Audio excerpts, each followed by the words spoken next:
What is up, everyone? Welcome in. I'm just trying to make sure we're live, in case we are live, and I don't know, because I don't see the alert. So I'm not sure if my thing's working or not, because it's not showing anywhere, which is weird. I don't get. So if we are live, someone say something, please. I am going to try to confirm. Because usually it alerts me on my phone to let me know that I've gone live, and for some reason it's not. Okay, so there it is. Okay, it is there. It's just not showing up on my phone for some reason. Very interesting. Alright, so since we are live, let's go ahead and get started. Welcome in, everyone, to another live retro restore. So this is a Super Nintendo I picked up in a yard sale. As you can see, it's kind of dirty. It's been through some better days, and I'm sure you can hear the rattle of the pieces inside. So I mean, it's probably been dropped. But one of the things I noticed on this guy is inside the port here, as you can see, the power connector is broken. So usually when you see that and people can't figure out why the console's not working, it's usually because they've shorted the pin inside and then blown the fuse. So as you can see right there, you can see the little plastic piece in the middle there where the power connector goes in. You can see that it's clearly missing. So yeah, there's two pins in there, and sometimes what they'll do is, like I said, they'll push them in, they'll jam them, it'll short out and pop the fuse inside, or it just breaks the connector and just not make a really good connection, and therefore it doesn't power on, and everybody just assumes the system's done. So it's a quick and easy fix. Looking inside, the connector doesn't look too bad and dirty, but we're going to go ahead and tear it down, clean it up, see what's inside, see if we cannot bring this guy back to life. One thing I did notice, I don't know what it is, seems like all Super Nintendos have this crack right here. Even my personal one that's sitting in my collection that I play Super Nintendo games on has this exact same piece broken out. So that's kind of weird. So first thing we're going to do is we're going to break this thing open. And if this is your first time on these videos, guys, I will break this down into chapters so that you can go to a section that you're interested in and just watch that part, whether it's pulling the connector apart, pulling the case apart, looking inside, stuff like that. So make sure to drop the likes in the comments, guys. Share this so other people can see it, and let me know what you think. But let's go ahead and get started. I'm actually going to remove my watch and my ring here, because we will be playing with a soldering iron here in a little bit. So of course, to start this off, you're going to need the Super Nintendo specialty tool. I like my iFixit kit. You get them from Home Depot, you get them from Amazon. They come with both sizes. The small, which is for the cartridges, and the bigger one, which is for the consoles. These are security bits, but Nintendo is very notorious for using them.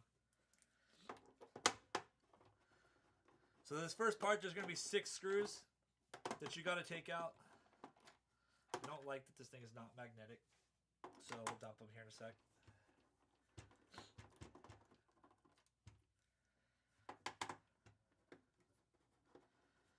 Hopefully you guys are having a good weekend. Come on.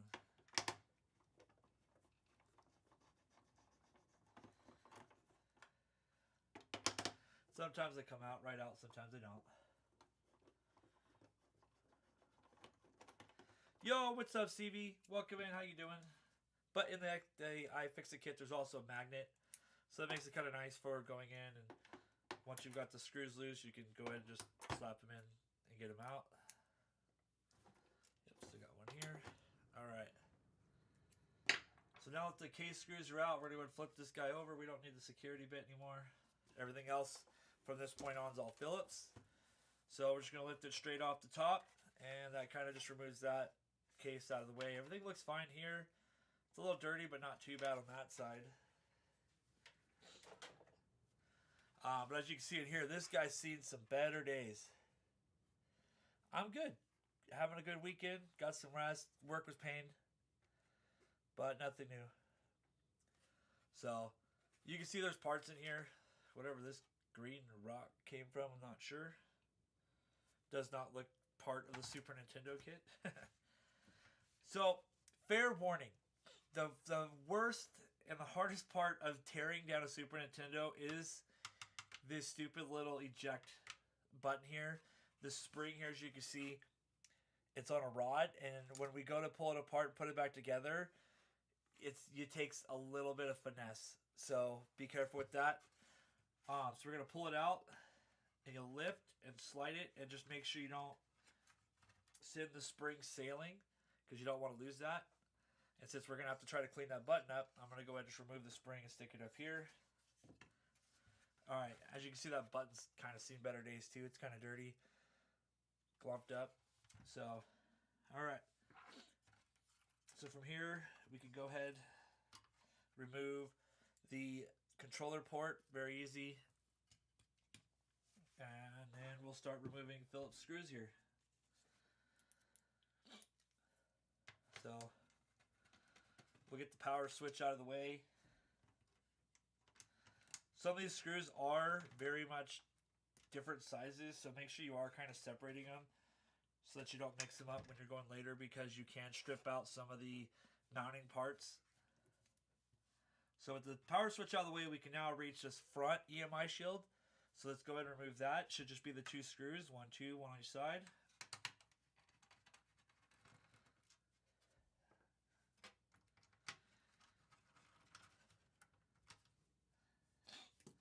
And then there's going to be like a little slip joint right up against the controller port. So these pins right here, they slide, get this out of the way, they slide in right there to kind of hold itself in, so that you only need the two screws. Set the guy aside.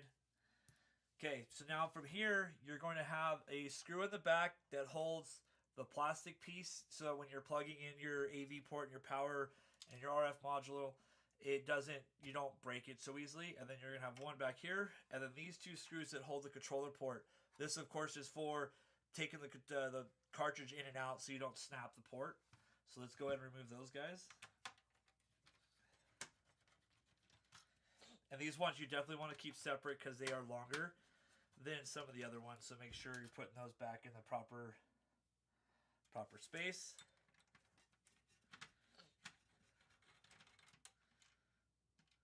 Oh, that's fine.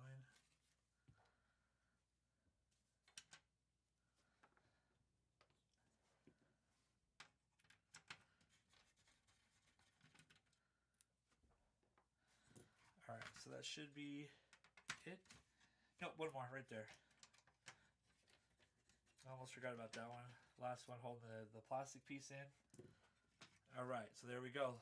So now you can see this thing's got a bunch of crap up inside of it. Different little weird things in there. Still not sure what all that green stuff is. It almost looks like clay or putty or something. I'm not sure. So we'll deal with that here in a little bit. The main thing we're going to deal with here is getting this board off. So, because we're going to be replacing this guy here to get power, and then test that fuse, make sure the fuse is good. There's a little corrosion right here on the regulator, so we're going to clean that up too and hope that regulator is not dead. So, other than that, the board don't look bad. It's got some dust and dirt on it, so we'll clean that up. But I don't see any like burn marks. I don't see any fried parts. So hopefully this should just be changing out that power supply port and then calling it good. So in order to get that though, we're going to have to remove this heat shield right here, which is also the other part of the EMI shield for the back parts. So you're going to want to remove the screw holding your voltage regulator on, and then flip it over, and there's going to be three screws, 1, 2, 3 holding the shield on. This fourth screw is for the RF module to hold that, so when you're plugging it in, it doesn't break off the board. It kind of keeps the strain and the stress off.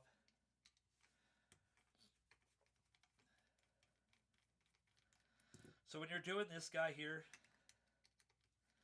it's going to have a lock washer and a washer on the screw. That's how you can ID it that it's separate from the rest. Keep that one separate. You do want that going back in there to make sure that this doesn't accidentally come loose. Because if that voltage regulator separates from the heat shield here, it's going to overheat and die on you prematurely.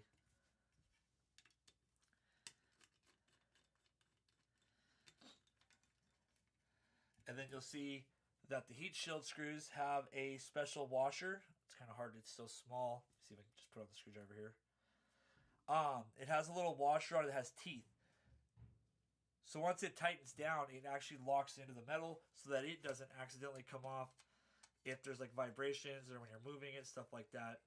Because the last thing you want is your heat shield to come off.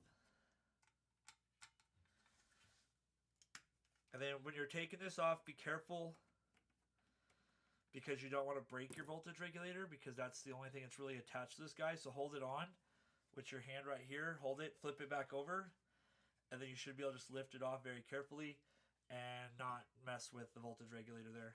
So here's all your main important stuff. Your CPU, GPU, all that stuff. So your audio, all that's right here. So that looks pretty good. I don't see anything really wrong with that guy. So we should be good there. Next thing we're going to do here is we're going to want to remove this screw, which is holding that plastic piece. And then we're going to desolder our power connector so we can remove this plastic piece here.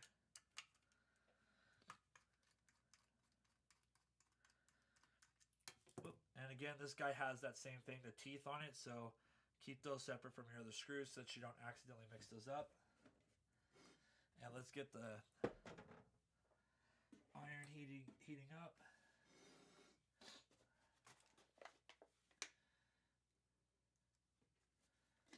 So this is a very straightforward repair. If this is all we're doing, you're gonna desolder the two pins here and remove the old connector, slide the new connector back in, making sure everything lines back up.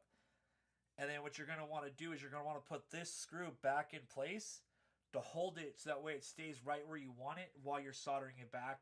That way it doesn't shift and move because you can get these two pins kind of crooked and have this guy sit like this and then it won't want to sit in the shell again.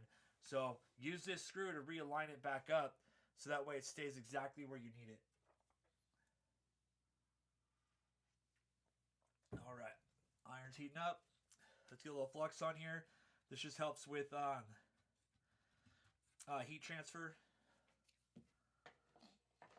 So we get that guy going here. Got all this stuff that came out of the console. Let's get all that off the mat here. Alright. And where did...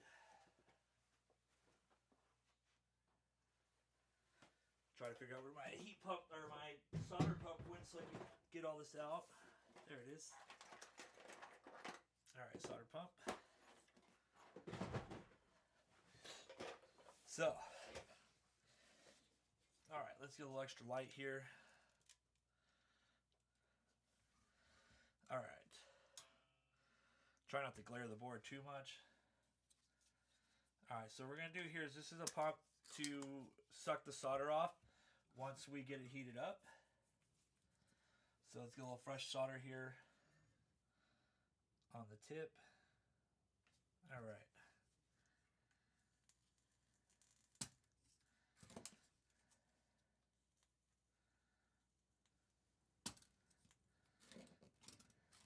Come on.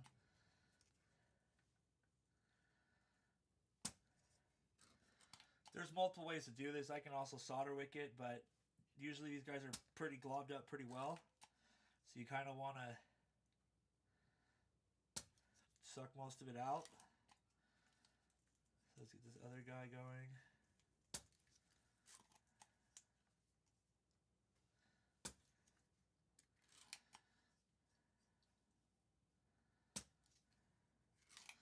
Alright, let's see if this guy's loose at all. It's loose, but not all the way there. So let's grab the wick. We'll get some of this excess off here. Clean this guy up. And then we'll put some fresh solder on once we get the part out and get the new one in place.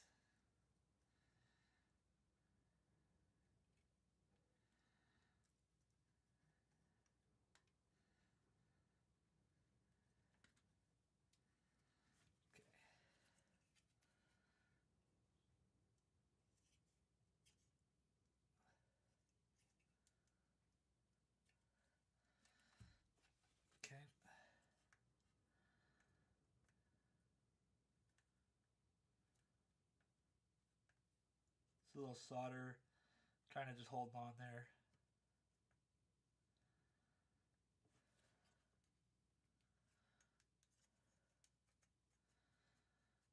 Come on, part.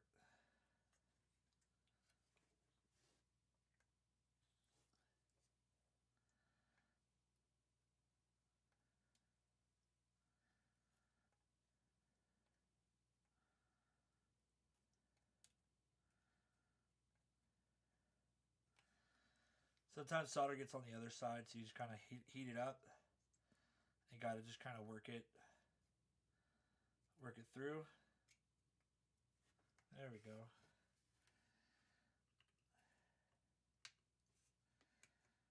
Oh, maybe I do need to take this screw off here. Usually I don't have to, but we'll loosen this guy up. This is again for that RF module board here. Just so that it kind of allows that connector to come through. Okay, come on.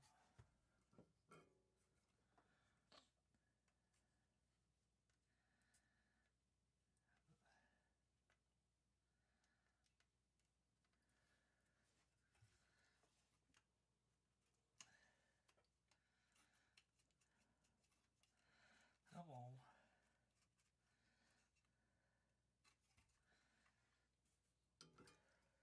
This guy's kind of being a pain today. Then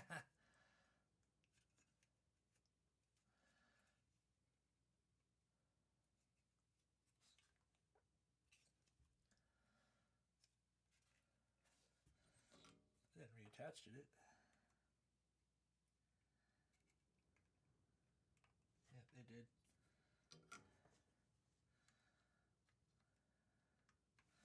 See if we can't get rid of a little bit more of that solder here.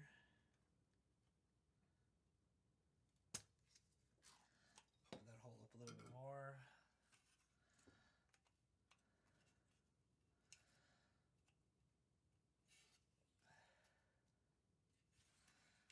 What are you doing?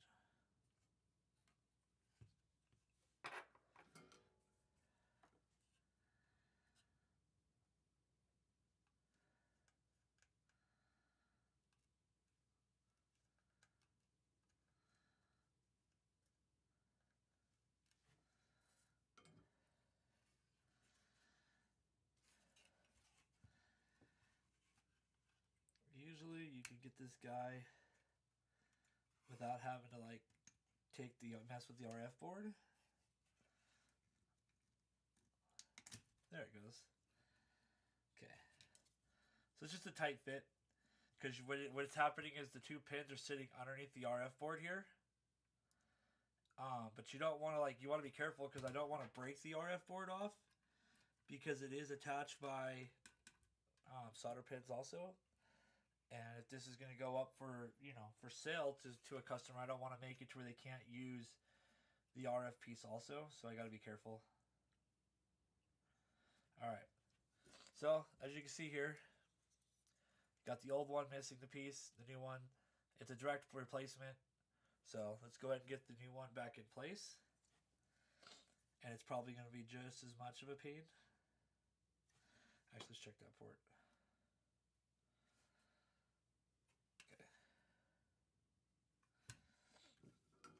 See if I can't actually open up, get some of the solder out of the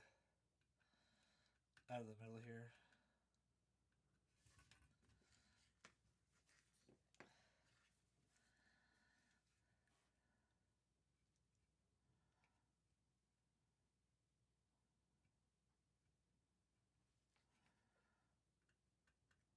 There we go. All right. So now we're going to very carefully slide this guy back in just the way we got the other one out. So you need to get the mounting pins or the mounting post underneath the RF module here.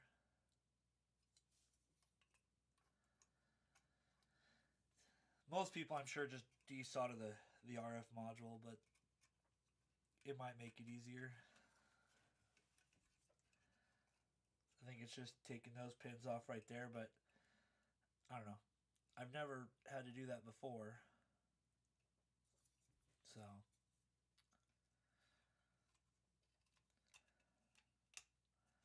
yeah, see if there it goes. But now we gotta get the other pin in. Do we got them?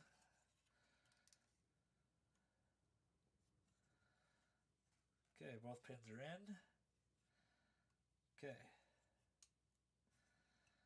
So you can see how this thing kind of shifts around. It moves a lot. So we want to just, like I said, we want to make sure that we set the screw that's holding the shell in place.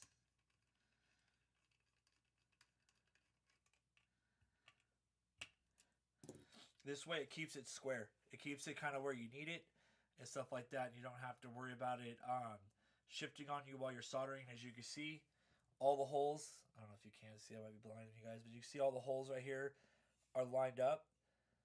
So those are important and crucial for later. So now let's go ahead and resolder this guy back in.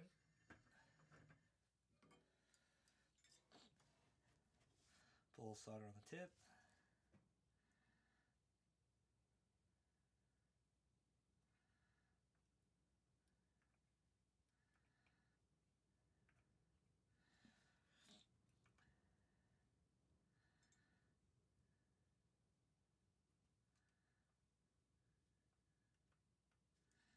There we have it.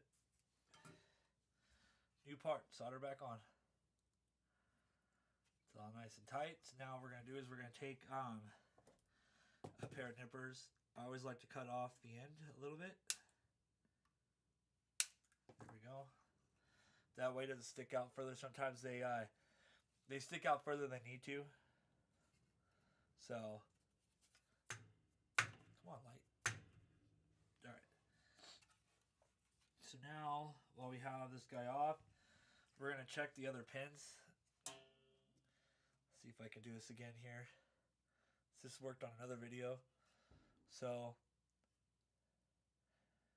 check the other pins, make sure they're clean, make sure there's no like dirt, gunk. So you can see like right here, there's a little white up on that spot. Where'd my pick go? There it is. So you can see like right there, there's a little white stuff like that. So we're going to try to clean that off.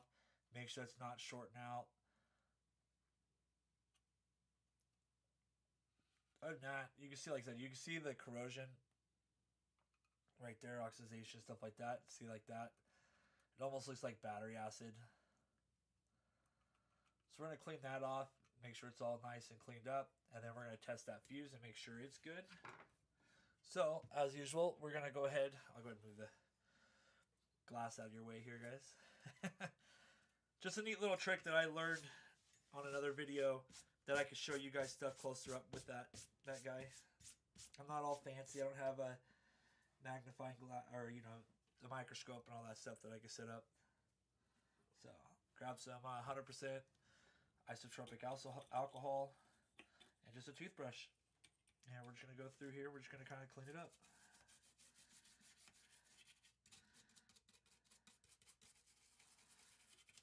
And if we need something a little rougher, we'll get something a little rougher.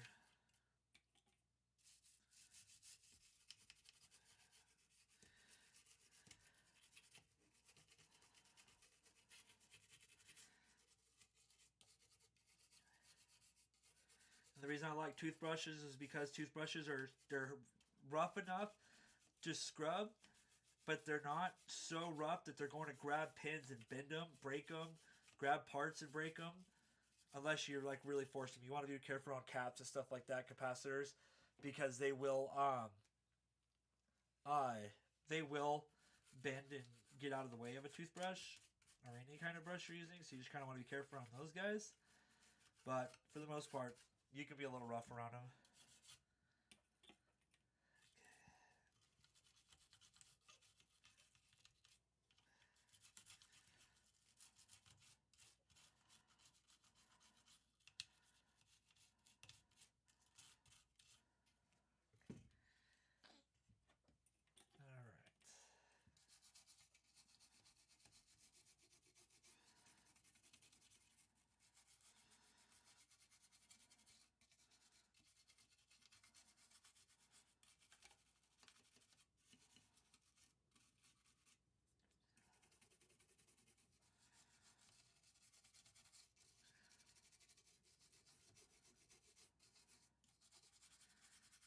So we're just about there on this side.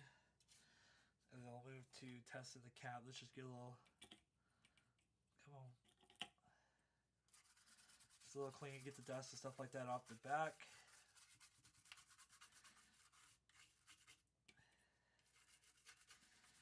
Especially around where I just soldered.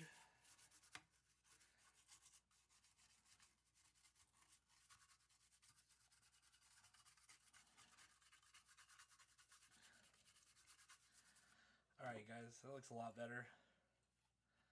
So let's grab a meter and we're going to test that fuse, make sure that fuse is good.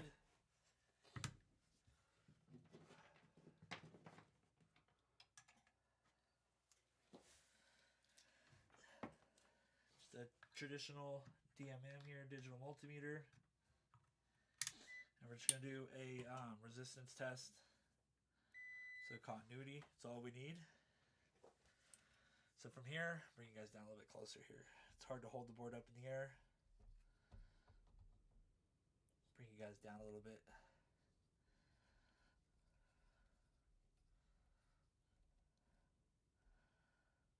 Okay, so on the Super Nintendo's right here, this little guy taking in the air, that's your fuse. And if you was able to show it to you, it says 50C 1.5 amp. So that would be your replacement part. So all I'm going to do is, like I said, we're testing continuity. As you can see, it's got a beep. And we're going to go from one side of the fuse to the other. And that means the fuse is good. If it's open, you won't get anything out of it. It will show 0 overload like that. Or open, depending on how good your meter is, whether it can detect an open or not.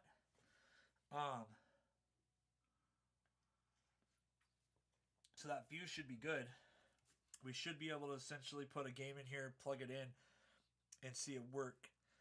But I have one more part I want to clean. This is an important one, kind of brought up in one of my Discords I'm a part of, and a guy was talking about he was having graphical glitches in his cartridge, and there's a lot of things that could cause that. One thing is if this guy's dirty here, you need to clean it. So one of the cool little features about the Super Nintendo is if you're careful, you can actually pull this guy off and then separate the cartridge and see how much dirt is underneath there. I always take this off and clean that out. You can see right there. Watch, I'll just use a pick. Look at all that dirt and gunk right there. Look at that. All that right there was just on that one side. How disgusting is that? Because unfortunately there's no protector for that. There's no like guard. There's nothing to keep stuff from just piling up on there. That side. So I like to use a pick like this. You can use something soft with like a polymer tip if you want. If you're kind of worried about messing up the tips, this will do the same thing. I have a pretty soft hand and I've been doing it for a while. So for me, I like to use the metal pick, because it allows me to just kind of push a little harder. Plus, it's a smaller tip than using like the polymer ones. Usually, polymer ones, they don't go as thick because they don't want, or thin because they don't want it to snap. So we'll get all that gunk out of it, and then we'll come back with the alcohol again.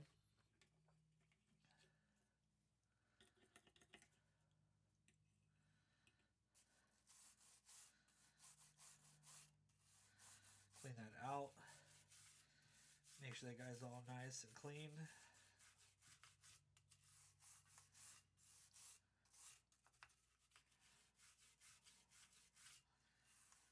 Okay. So then while we're in here, we also want to check those pins. My GoPro's not focusing the way I want to. I'll have to find a better camera. The GoPro's just not doing it. So you want to clean those pins, and then you want to make sure. Look and see if any of them are off. So if you look right here, I know it's probably hard to see on the camera, but what you want to check for is you want to make sure that all these pins are kind of at the same. Let's try my other trick here real quick. See if I can't make this guy focus up for you guys just a little bit better here. So what you want to do is you want to make sure that all these pins are kind of flush, right? You don't want one pin bent further than the other. You want to make sure they're all the same. So that way you're not getting like less connectivity on one pin versus another. all these pins look good. They don't look bent or messed up or anything like that, so that's good. And you usually won't see that on this side. Where you're going to see that is going to be in here. So you want to make sure that when you're looking in here, you're looking for that, and that's that. This is the top part of the cartridge, and then in here you see, like right here, there's more gunk and stuff in here. So let's get that guy cleaned out also. And this is servicing your controller, or not, your cartridge port right here.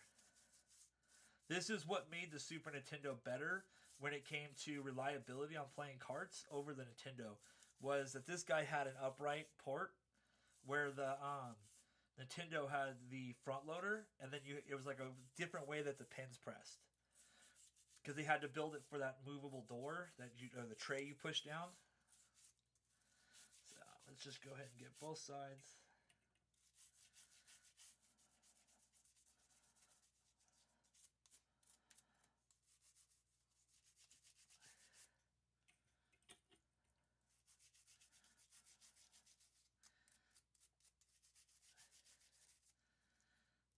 And I have a way to clean that inside. I'll show you here in a second. We'll grab it.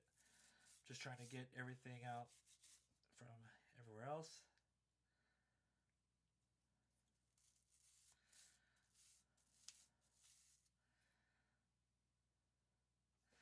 Okay, we're gonna grab a Q-tip. There's some stuff in there I want to get out. Oh, almost fell off my seat here. Okay. So there was like some dirt or something down on the bottom part that I couldn't get with the toothbrush. So I'm just using a regular Q-tip to just kind of get down to the bottom and clean that out. There we go. Nice and clean. I like it. Alright, so our other way, our more convenient way would go, there it is I really love these 1-up carts. Okay, they have a little scrub brush in here for cleaning your consoles, and it's actually designed for inserting into your console. So what I usually do is I'll take this guy and I'll just, you could do it while it's in or out, it doesn't matter. Just insert your cartridge in and out a few times, and that will help clean your thing. Of course, I popped the door. So let's get the door back in there. Ooh. Well, the door popped out, and then you can see that there's actually more stuff in there. So let's get that stuff out of there. There's like a protector door that kind of helps retain the pins back in its place. And yeah, there was more crap in there.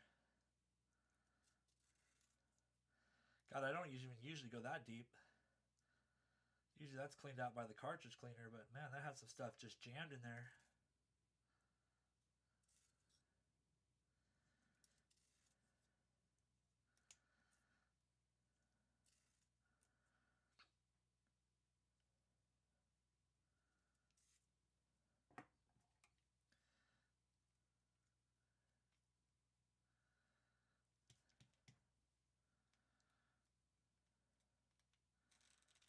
You don't have to go this deep. I'm just here, so I'm doing it.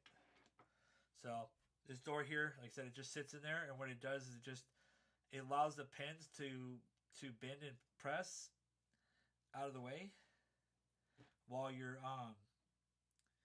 inserting the cartridge. So it's pressed in by the top of this guy, so it won't come out unless you actually have this piece out. So just make sure if you do push it out, that you put it back in. Okay, and on this cartridge, because it's an American console, you will see that it has the 2 little extra sides versus Super Famicom. That's the part of their region lock stuff. Stops you from putting Super Famicom cartridges in here, PAL cartridges, stuff like that. But if you notice, there's 4 pins on either side, so it doesn't really matter which direction this guy goes back in. You can go here, you can go here. It still fits. There's no directional change. So you'll see it does the same. It's the same either way. So we're going to push this guy softly back in so it just clicks. And now it's back in place, and there you go. We have now serviced and cleaned the cartridge port of the console to help make it work better. So now let's go ahead and start reassembling some of the screws here. So the first thing we want to do is make sure we put that the RF screw back in so that it's back in place. Because if you got to adjust, move, it's easier with the shield off.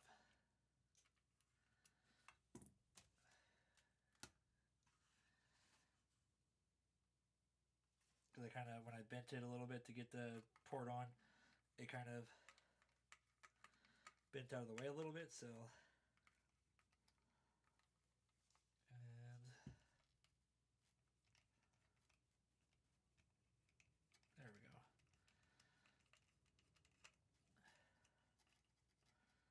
Okay, so now that guy's back on, we're going to put this heat shield back on, but let's go ahead and clean this guy off too a little bit.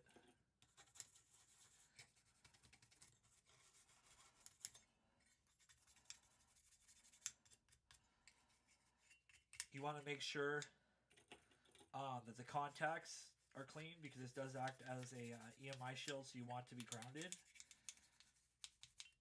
So if there's a lot of crap and crud in the contacts when it's making contact, it will it can cause a false connection, make it to where it doesn't sit on there right. So one of the things you do have is this little knob right here, notch. That is your alignment for your 5-volt regulator here. So as you can see, it kind of helps line it up where you can put the screw in. So we're going to hold that guy in place. Flip this guy back upside down. Insert our 3 screws here.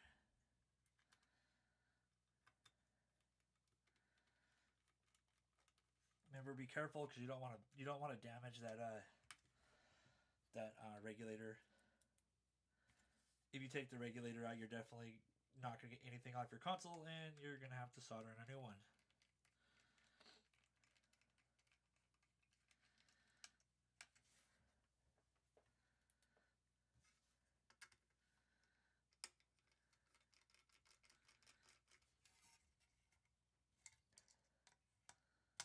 You don't need to over tighten them, just make sure they're snug so that the teeth bite in.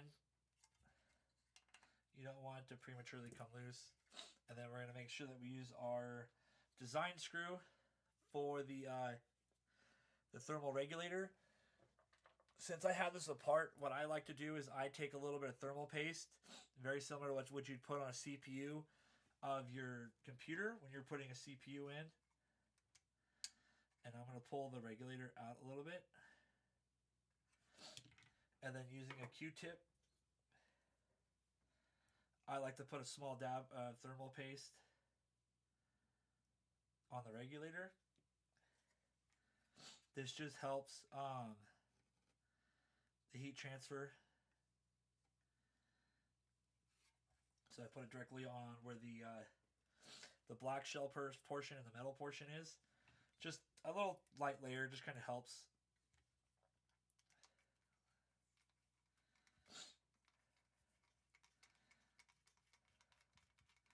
I mean, they didn't design it that way. You don't have to do that. That's just an extra that I do, because it just helps with the heat transfer. So, all right, everything's looking pretty clean there. So now let's take a look at the console board here. We'll set the Super Nintendo over here a little bit. Make sure everything looks clean on the back here. I see a little bit of dirt and stuff like that. We'll get that out of here.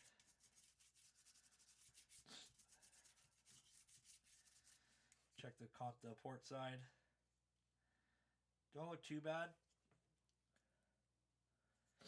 You would have to use like a Q-tip or a pick. I like to take a pick and just kind of go in and make sure there's nothing like hiding in the bottom that's been pushed in by the controller port. But you don't want to use anything too thick, because you can push that plastic piece up and break it, cause more issues. So other than just some dirt on it, I don't see anything really wrong with this guy. This guy looks pretty good. So now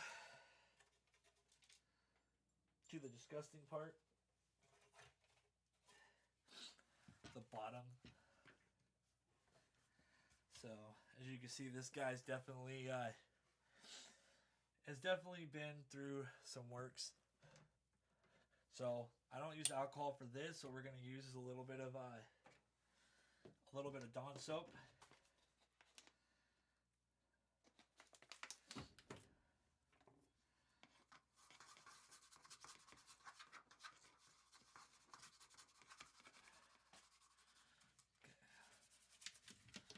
I use a toothbrush to kind of get in all the little cracks and crevices, stuff like that, just to kind of clean it out. Dawn dish soap works really good because it's good for degreasing. So if it's like a greasy film you have in there, it'll kind of help get it out.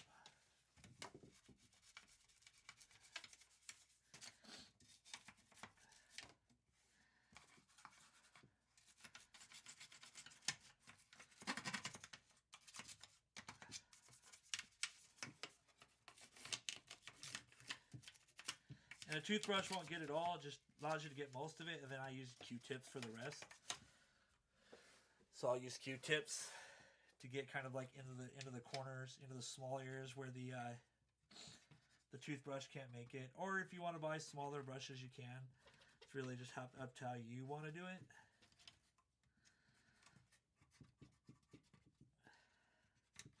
Just know you'll use a few Q-tips because they're not really built to be like strong and sturdy. They're meant to just go in and get stuff out of your ears and your nose and stuff like that. So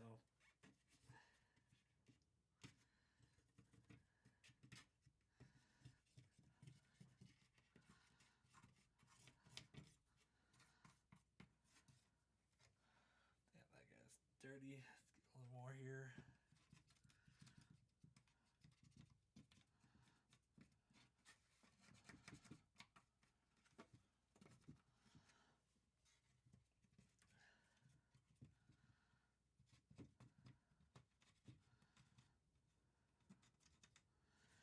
And what I'm doing here isn't like something necessary. You don't have to do all this cleaning. You can just, you know, blow it out with a duster and stuff like that and call it good.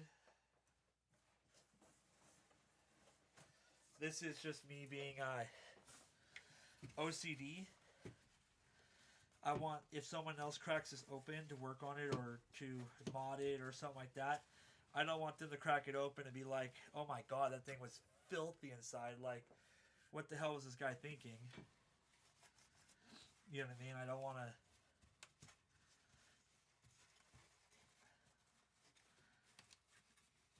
I just don't, like I said, I just don't like setting other people up for failure.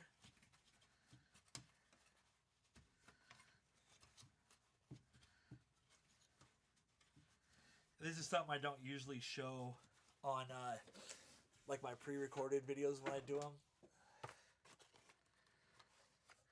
Grab a couple more Q-tips. Get some of this stuff out of that I can't get in with the paper towel here.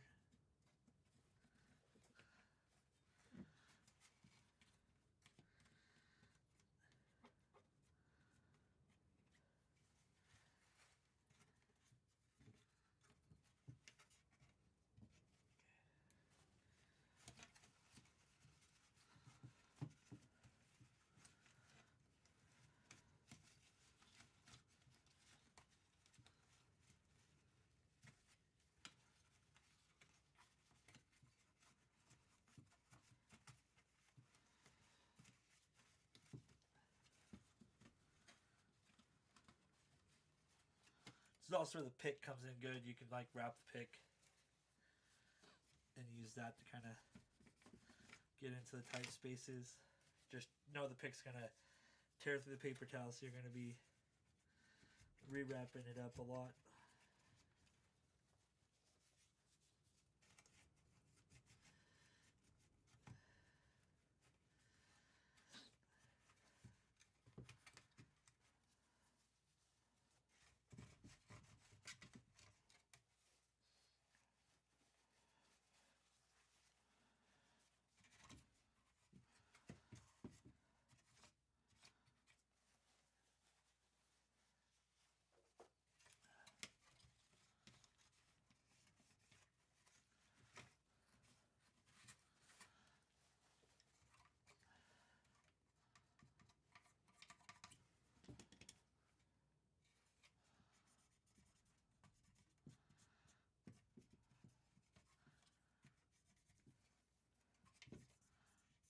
And I'm being a little OCD and trying to get everything, so bear with me here. Just how I do it. Alright, so now these guys are trash. This guy can go back over here. Oh, as I almost pulled the whole console off the table. Put thermal grease away. That stuff gets everywhere. Be careful with that. Make sure you watch the Q-tip that you're using to put it in. Because, yeah, if you get it on your clothes, you get it on your hands, it doesn't just come off super easily. So, yeah, you could just get it everywhere. Alright, so now that the shell is clean, I'm going to go ahead and hit it with my air gun. I'm going to mute real quick.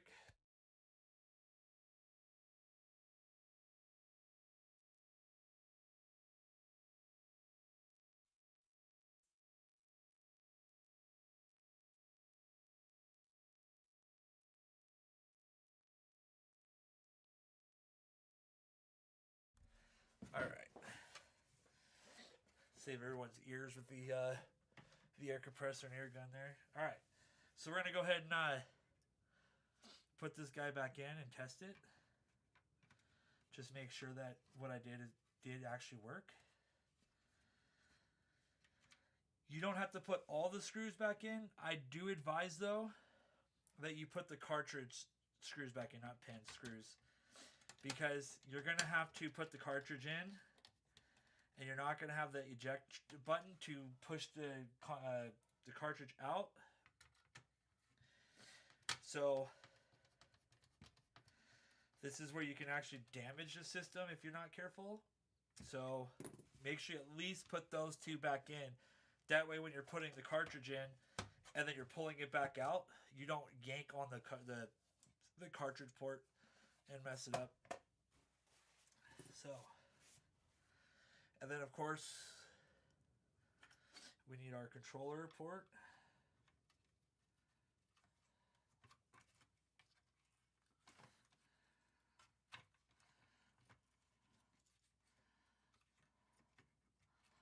Which is actually easier to put in before you screw it down.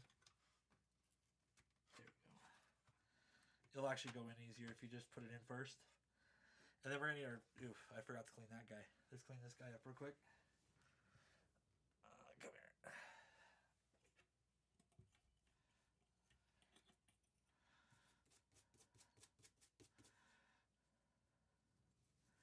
Clean all the dirt off this guy because this guy was nasty too. So another failure point on a lot of these older systems is these switches. They weren't always the greatest. Especially on something like the ColecoVision. They actually were known to cause a lot of failures and issues. So you just want to just kind of clean them out. Replace them if you don't want to clean them. Just so that way you can make sure that the dirt's not causing a poor contact. So with that guy clean, we're going to place this guy kind of back in its spot.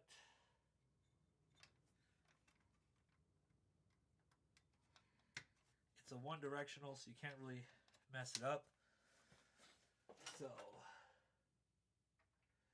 okay, downward position is off. Okay. So we're going to put in F0 here. And get the power.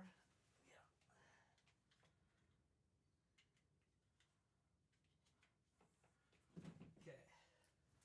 So before I go get my audio or my video and pop it in, we're going to just make sure that I get power light and no other issues. And there we have it, guys. We have power. So that's good right there. So now let's where did I set that at?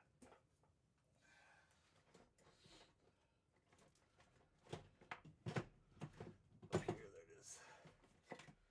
Okay. So we're just going to use a so this is a this is a 2-chip Super Nintendo. It has built-in RGB. So I can use this cable here. If this was a 1-chip, and the way to tell the difference, guys, if you don't know, where'd my 1-chip go? this guy right here is a one chip. It's got this audio port up here. So this guy has the CPU, PPU built into the same chip. Where this guy's a two chip, it's got two chips right here. The one chip systems have they don't have the RGB built in on the one chips. You actually have to do the bypass on them or the board mod. Now where they put that power cable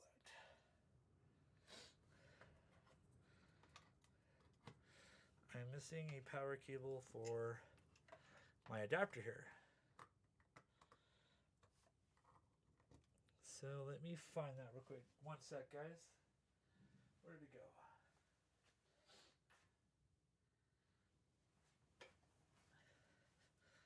Micro? Yep, okay.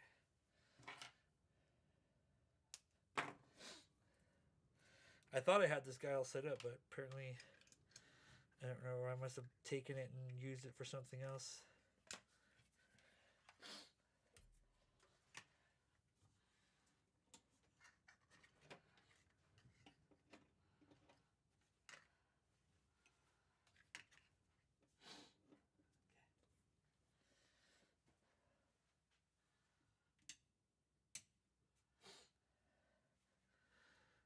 Okay.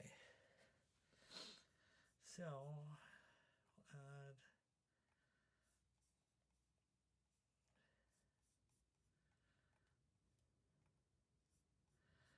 whoa, I don't know why it took over the whole screen. Okay, so that's before it comes on. Let's see if we get anything out of here.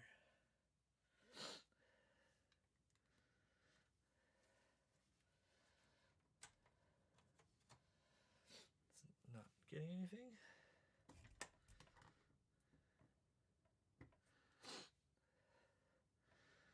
Alright, what the hell's going on here? Usually at least goes black if there's nothing coming up. Plug it directly on my monitor here real quick and we'll see what's going on.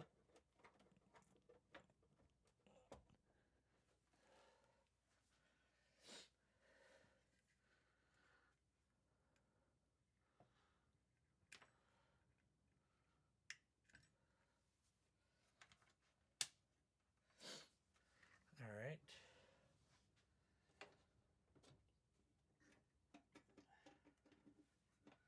Maybe this cable's not working for powering that guy on.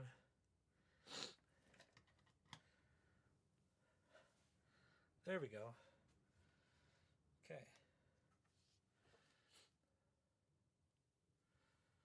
Apparently that port wasn't working.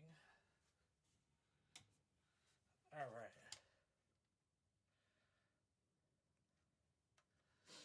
And there we have it. Cool. I'll plug this back in here. So it was just my power supply. Didn't like that port. So there we go. This is what it's supposed to look like. And then there we have it, guys.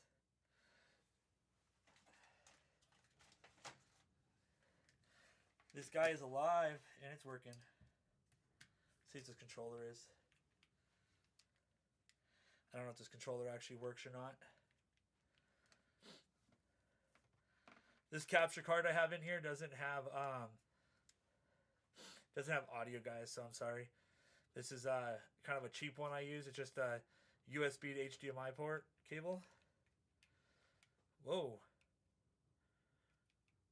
Interesting. Okay, graphical glitch there.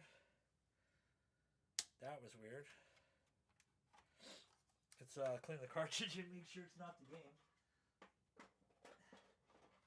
So, just like I have the 1-up card for the console itself, I also have it for the game. This game hasn't been played in a while, so... And I haven't fully, thoroughly tested it yet. I just kind of picked it up and put it in my collection. So what you do with it is it's got a fluid side and a dry side. You just put a little alcohol on the fluid side, scrub the pad, go back and forth a few times.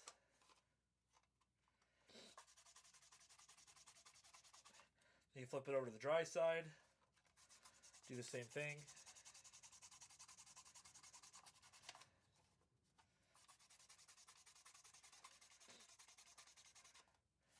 And then we'll try again.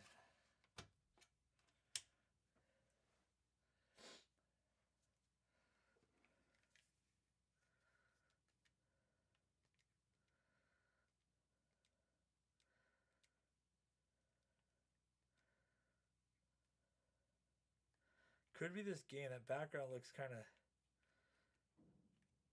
Yeah, there's something. Let me try a different game here, guys.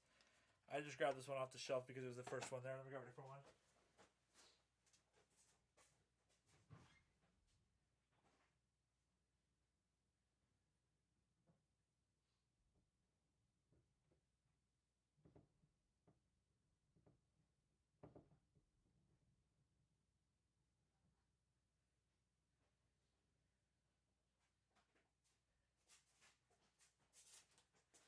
We'll try a completely vetted game. The one I know that works, Super Mario World.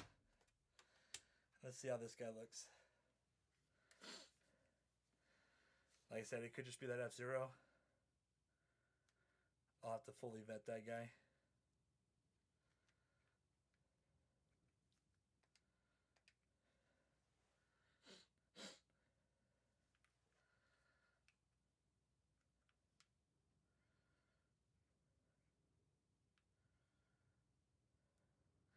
No, it could be the system. You can see kind of up in the top corner there. This guy, there's something else going on here. In the could be in the port, could be, yeah, see this guy's not.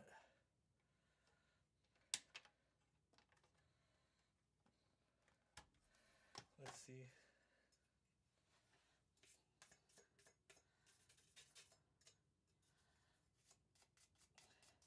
Could be a bad voltage regulator. We'll test that here in a sec.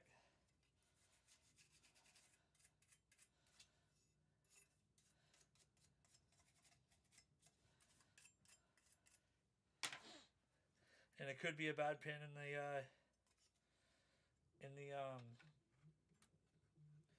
thing itself.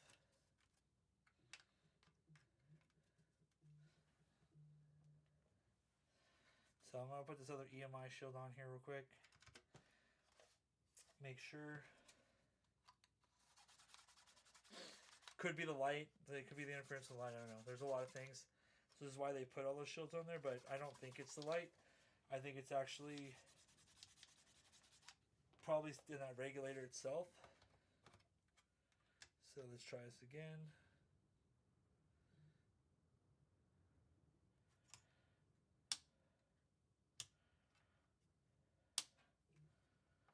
Now I'm not getting any power.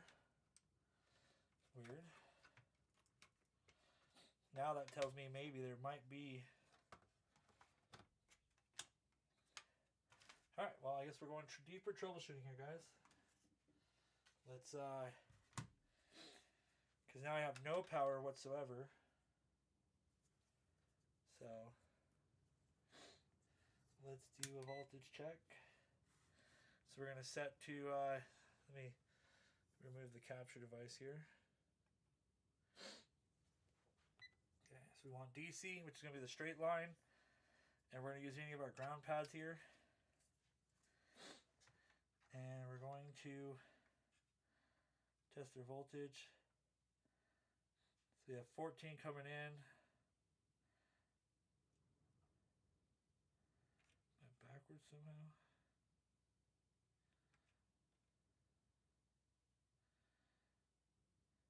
Did the fuse pop?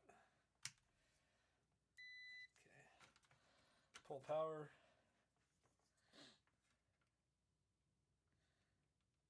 There it is.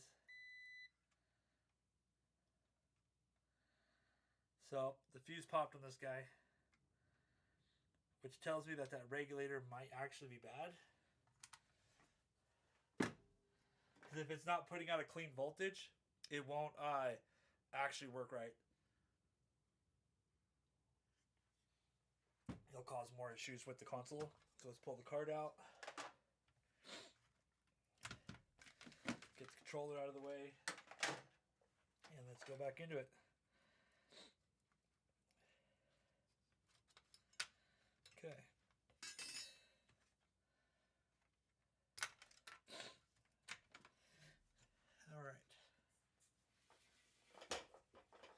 Hold on, guys, my phone's going off for some reason.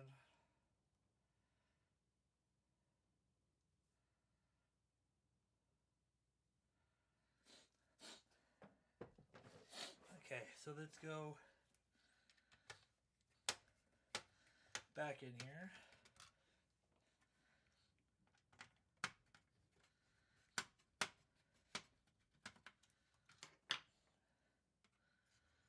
Let's go ahead and pull the cartridge port, or the controller port out. All right. So I don't think I shorted anything. I don't see anything. All right, so let's grab a new fuse. You might be the only one. I think Christina might still be here, but you might be the only one watching. I'm a pretty small channel. So thanks, I appreciate it, man. It's just a rebuild I'm trying to do. But we just replaced the power connector was damaged. Someone overworked it or pressed the wrong direction and broke it. So I just put a new one of those in. And apparently the fuse popped. So we're going to put a new fuse in there too. Just got to remember which box I put the fuses in.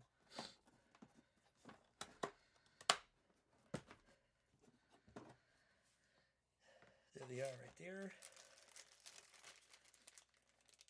It's not the first Super Nintendo fuse I've replaced. So, always keep extra parts around. Never know. So, let's get back to this part. Alright, so, same thing as before. We're going to go ahead and we're going to put darts up here. Get rid of some of the solder on this fuse here. Do my little nifty trick for you guys. So you guys kind of see. Maybe. I don't know if that works actually. So. Gonna heat it up. Take some of the solder off.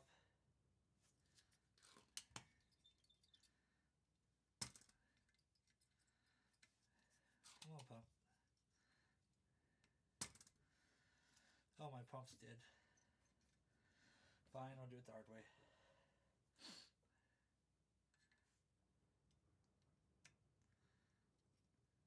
Come on.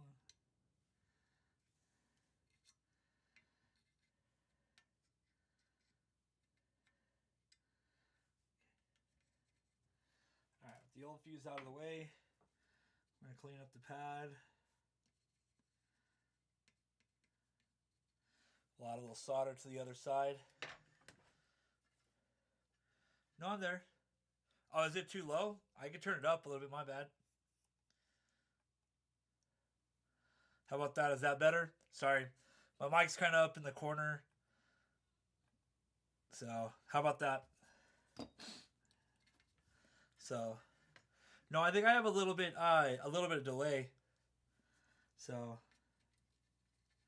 unfortunately, I live kind of out in the sticks, so I can't do like direct live latency because it just doesn't really keep up with it. So, my bad.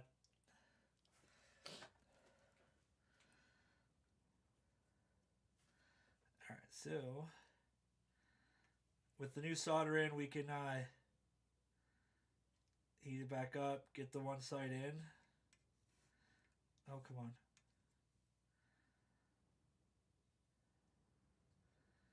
There we go. I'll push the other side in. Oh.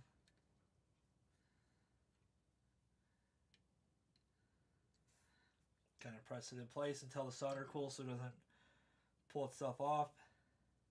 Okay. Then just take. I always like to bend the legs up and then snip them. You can do it how you could pre-snip it if you want. It's up to you. So there we go. All right, so now new fuses in there in place.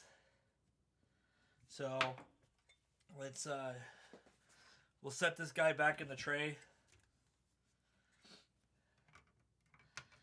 and we're gonna, instead of just trying to play it, we're gonna test that voltage regulator once we put power to it.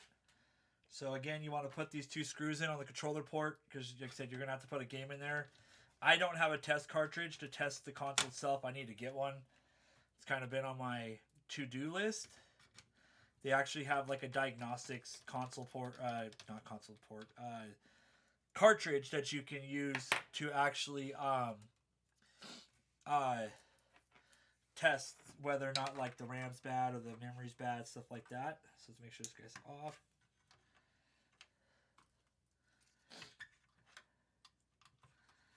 And again, I put the controller, or the console controller port, didn't plug it in first. There we go. All right. So, Mario, where'd you go? There he is. Mario. There we go. Okay. So this time we're going to turn it this way a little bit because I want to see, I want to be able to test those ports, or test the voltage regulator, make sure it is putting out its 5 volts. It's going to be kind of hard to see and do this at the same time, but that voltage regulator I was showing you guys earlier, there's 3 pins on there. One pin will be ground, which is usually your middle, and one side will be your voltage in, the other side will be your voltage out. So we're going to have our 14 coming in, and then we're going to have a 5 volts coming out. And if we're not getting 5 volts coming out, that means that it's bad. So let's, okay, we have power. So let's go test our DC again. Okay, ground. Okay, there's our 11 volts. Come on. 11 volts. Okay, so there's 10.2, 10.5, 10.6, 5.6, 5.9. And then on the output, we're getting 5. So that's good. That means the voltage regulator is good. So I wonder if that fuse was just maybe just barely hanging on. Could be it. So let's test it again. Like I said, weird things happen sometimes with electronics, especially older ones. Sometimes it's just better just to just go ahead and replace the fuse and not risk it being a problem.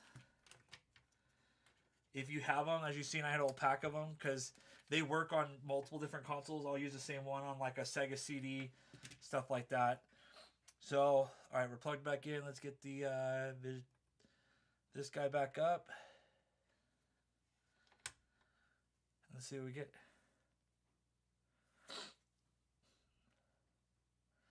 All right, well, we have video.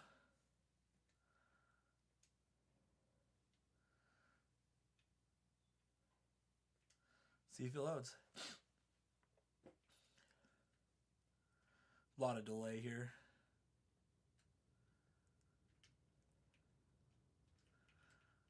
I don't know if this controller works.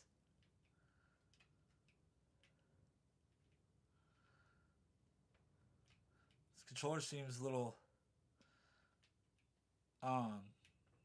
soft, like it doesn't, like I have to push really hard. So I'll probably have to rip this controller apart in order to get test it out. Yeah, see, I pushed the jump button there and he didn't jump. But now it looks better. So like I said, it could have just been the fuse was just barely hanging on there. Let's go back to F-Zero and see if that one hits. There's like 3 games that you can use on your Super Nintendo that really, really will push it. F-Zero's one of them. Yeah, see, it looks like it has that graphical glitch up top. So I don't know if that's the console or it could be this cartridge. But F-Zero's pretty good about pushing hard on your console. Star Fox and Metroid, Super Metroid. So let me grab Super Metroid real quick.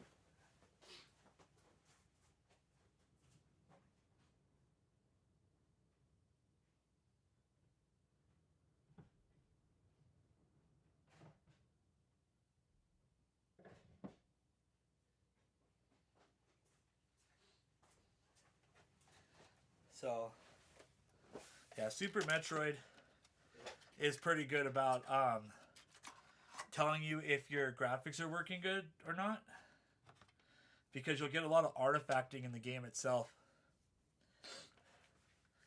And you can usually tell like right at the beginning.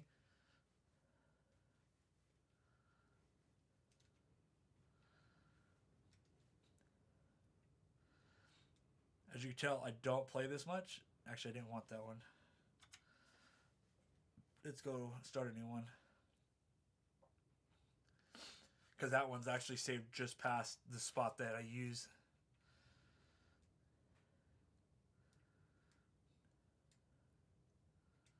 So, like I said, I'm sorry that this capture here does not have audio. I don't have my big capture on this rework station.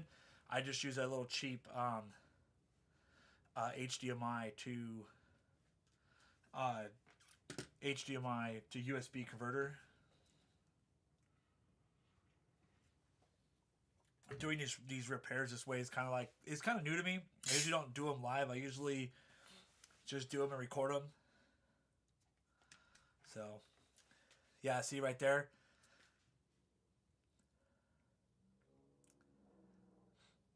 You can kind of see it glitching out there a little bit. That's why Super Metroid is a good game to usually test your console with. If you don't have one of the test cards, I'll probably have to tear back into the port itself and do a little bit more digging. Check the pins, check the capacitors, because this shouldn't glitch out like this. Or actually, you know what? Maybe this one does on the intro because it's the story part. I'm trying to remember. My other save that I have usually is I usually leave it set right at past this video at the intro, but I accidentally played a little too long and got past the first level.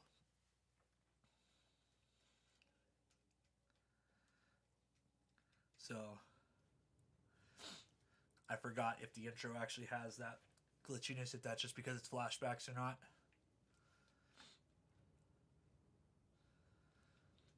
Come on. I didn't want the whole intro. I wish you'd let me skip. This is why I keep a save the way I do.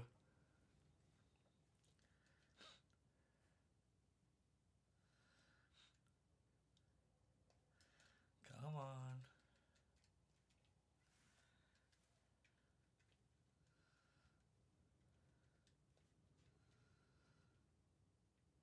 Alright, here we go. Yeah, see, my other save used to load right here. It just pretty much put me right at the beginning so I can go into the ship and go. I also have to remember to turn the game off before I leave the layer and get to the next video. Yeah, see, there you go. There's something either wrong with the port.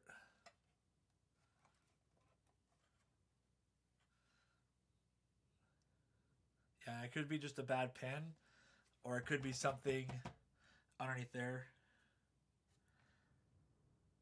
I don't feel anything heating up prematurely, excessively. So let's test the temperature on this guy here. That's weird.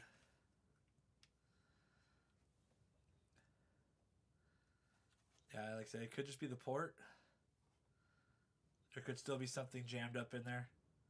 So, all right. See, we could tell there's actually more wrong than just replacing a power connector here.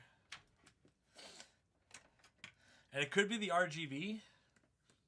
So, it's another possibility. I know some consoles don't like to use the conversion cables.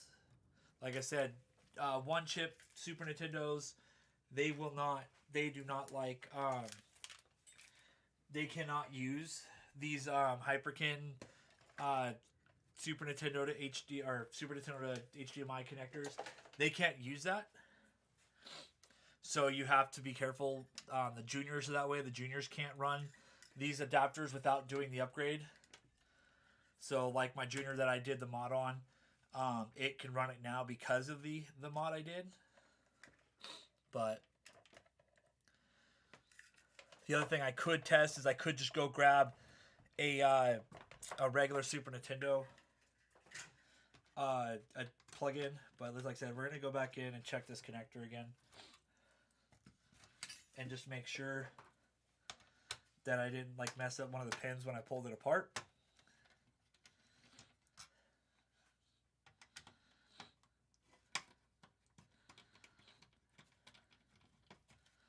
So get this guy out of the way. So we're going to pull this guy here back off again. And just look a little deeper. Make sure that I did not mess up a pin.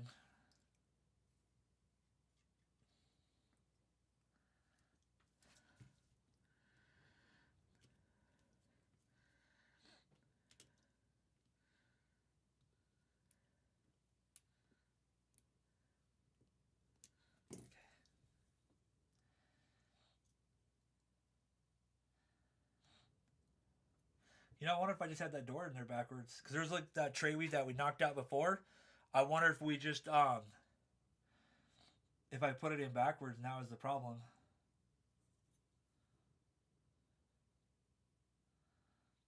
Although I do see something down in here. I don't know.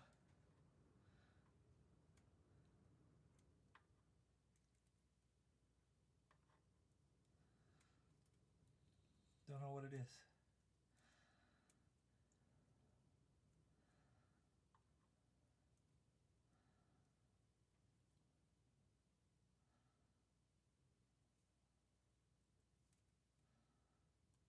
It's like something weird. It's almost like the shell got too hot or something dug in there. It's kind of weird.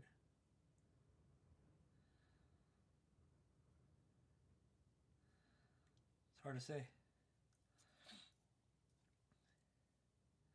You know what I could do though is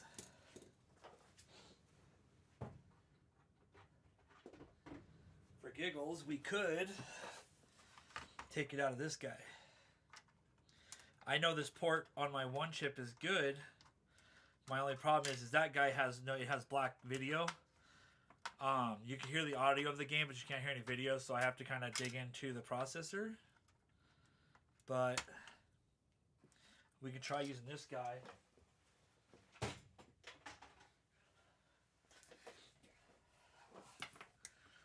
And see.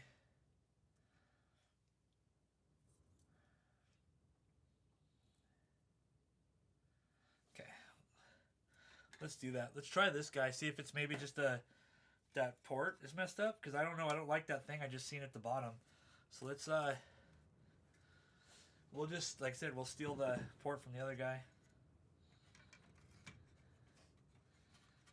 Because I don't know when I'm going to be able to dig into that the video issue. That's going to require me to get an oscilloscope on it and test and see where it's missing its signal, because I think it's just missing a clock signal somewhere.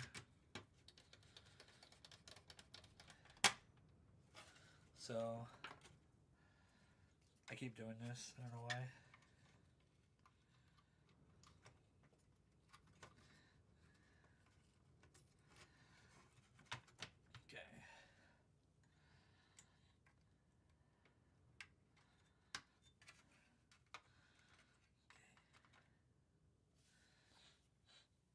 Just slightly put a screw on here. I'm tired of the switch keeps falling off, so I'm just gonna put the screw just barely in there just to kind of keep it from falling off the housing there. See if it's in the power.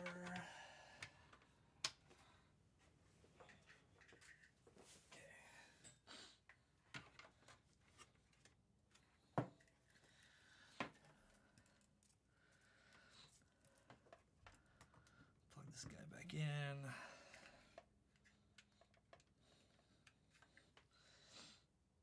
All right.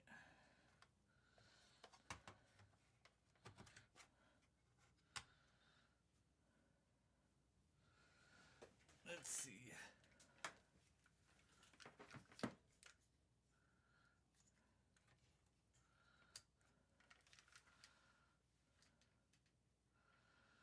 Yeah, I think there's something not living there.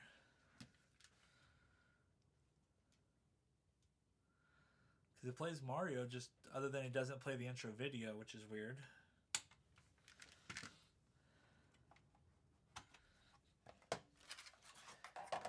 Yeah, there's probably something wrong with the video driver on this guy.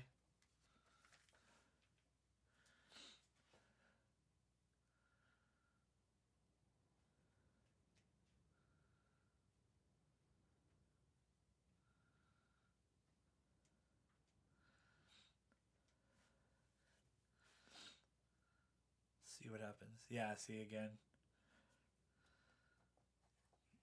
But see, this time it's not glitchy when I move it. So that means that it's in here. This guy is another video driver issue. So nothing's getting hot. So yeah, there's something internally wrong with this guy. But for one last test, let me go grab off my stream setup. Let me grab my Super Nintendo cable and we'll just run off that guy's C.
Alright, here we go.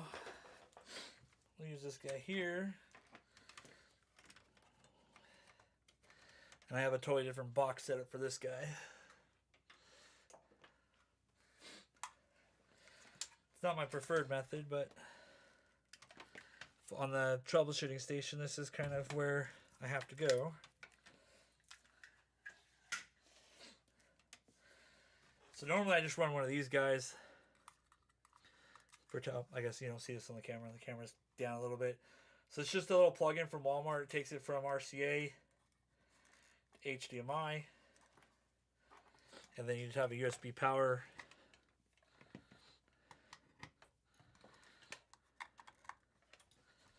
So it's just a little bit more of a complicated setup, if you will. So let's see. This is more direct. It does not rely on a conversion factor. It literally just takes the console at what it is.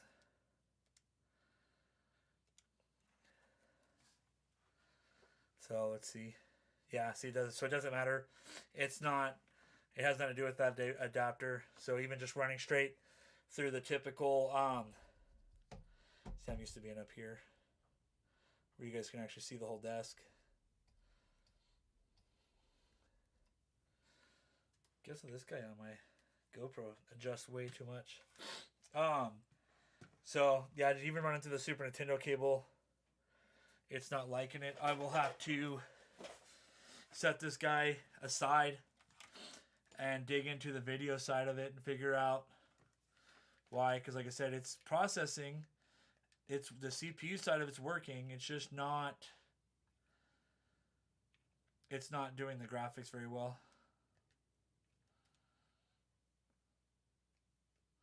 What the hell? Well, that's weird. Color's off, but it's weird that it loaded this map.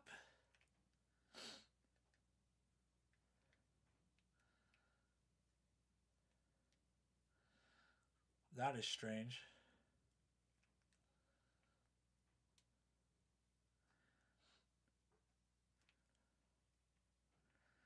Wow. All right.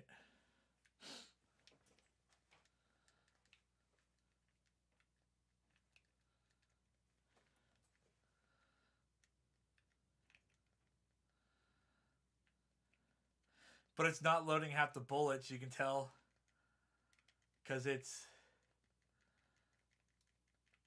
You can see it go white and not see any of the bullets hidden.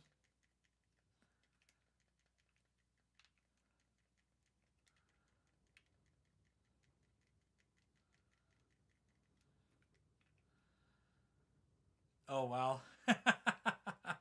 Yeah, you can definitely see the graphical glitch with the dragon in the background. So yeah, I'll have to definitely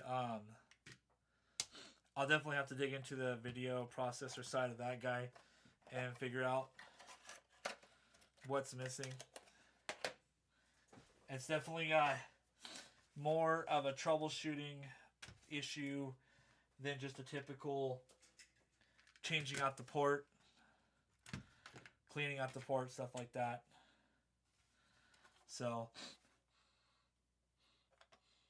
I don't really smell anything hot or burning, so that's good. Usually if there's something like overheating, you can either smell it. I know it sounds weird, but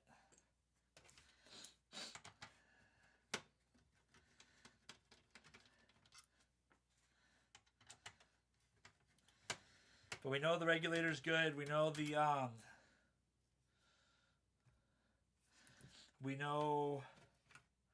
power's good. Now it's just what's missing on the other side. So let's take the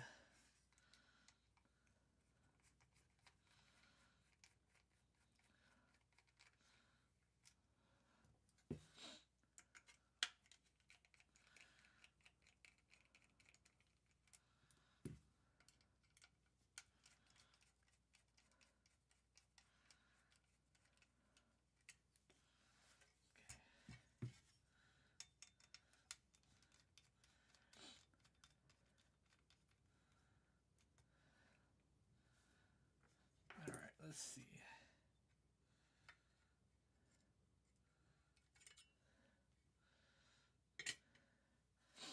All right, let's take a look at this guy again. Oh, come on.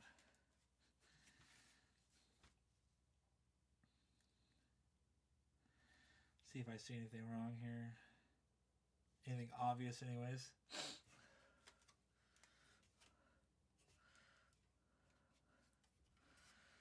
So, ouch.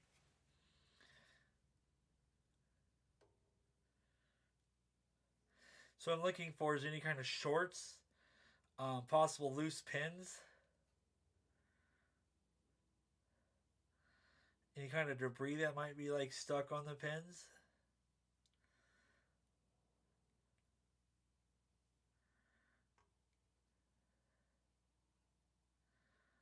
This guy was really filthy when we took it apart, so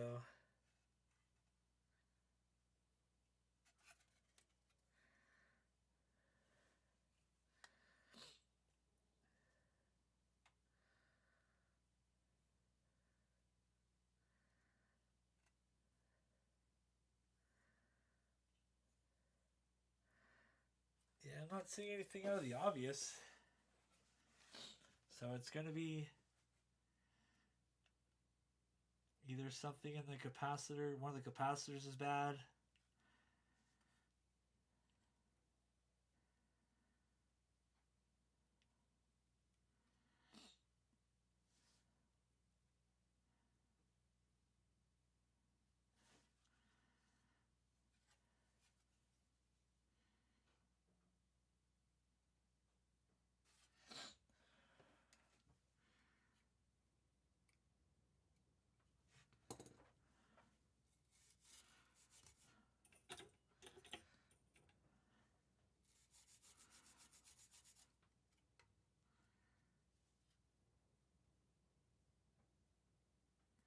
Sometimes on these older consoles, you'll get like soda or juice or something kind of spilt in there, and they'll actually cause the board to have issues. I have a couple Wii's where it came from like a Boys and Girls Club, and they spilt soda all over the front of the console, and it actually was Coke or something because it ate the board up. Like it literally separated the board and caused the like the buttons and stuff like that off the front to not work at all.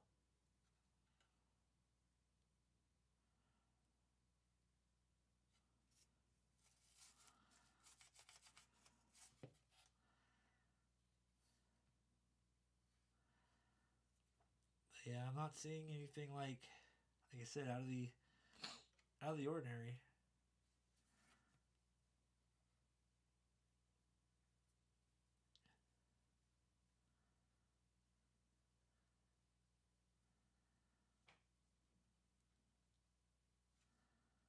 So this definitely will have to require some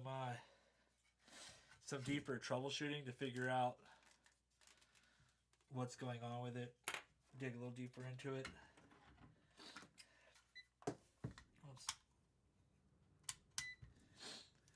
And kind of test the capacitors.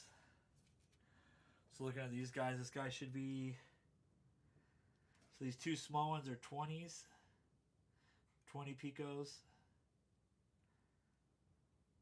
So let me test those guys real quick. Diode and a ferrite. Okay.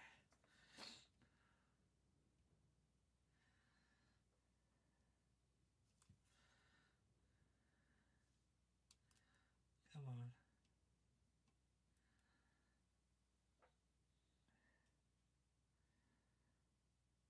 Microfarad.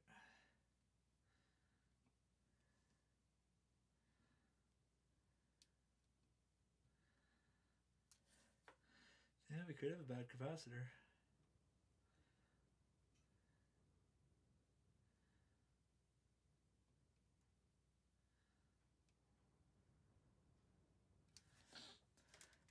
That guy's not.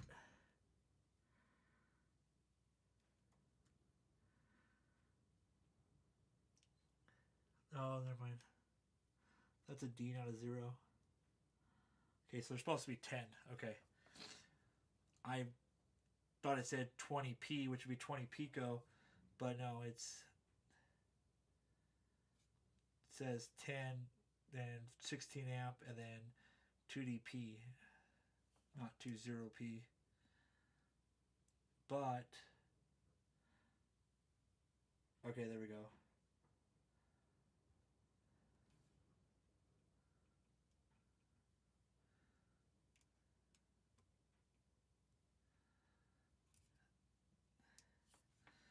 Why they're not reading very well.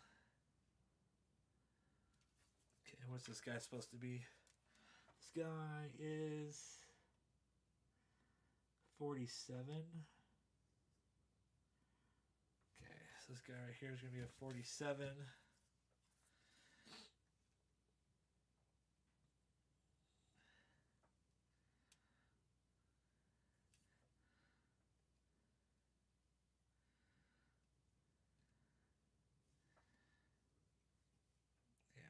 It's not. There's something in the circuit that's causing it to not really read right. To get a proper reading, I'd probably have to pull the capacitor completely out off the board just to see. Which these surface mount capacitors are kind of a pain in the ass to actually do.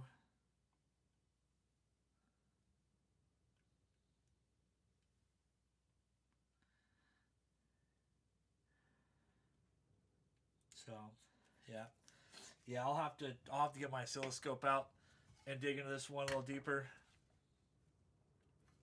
Like I said, this was a junkyard find, anyways. I found it, like I said, I found it at a yard sale with the power connector broke. So we got the power connector fixed. You guys got to see how to change a fuse on this guy. It just sucks that it has to have video issues. So like I said, I'll have to really do some digging into that. My oscilloscope, unfortunately, is at work because I had to use it for troubleshooting some stuff at work. So therefore, I don't actually have it here at home in order to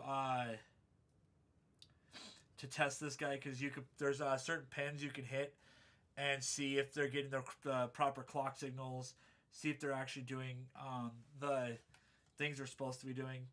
So I'll make a whole nother video on that. I have that one chip board that needs to be done also that way. So we'll have to do a separate video doing that. I mean, we got it alive technically. It's just not graphically putting out properly. So this guy is no longer is not going to go up for sale anytime soon. Not without me doing, whatever repair needs to get done there. So I'll probably just end up having to order up the Super NES tester cart. You plug it in.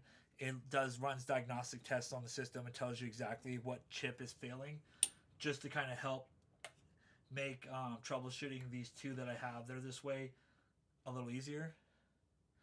But if you guys are interested in another time,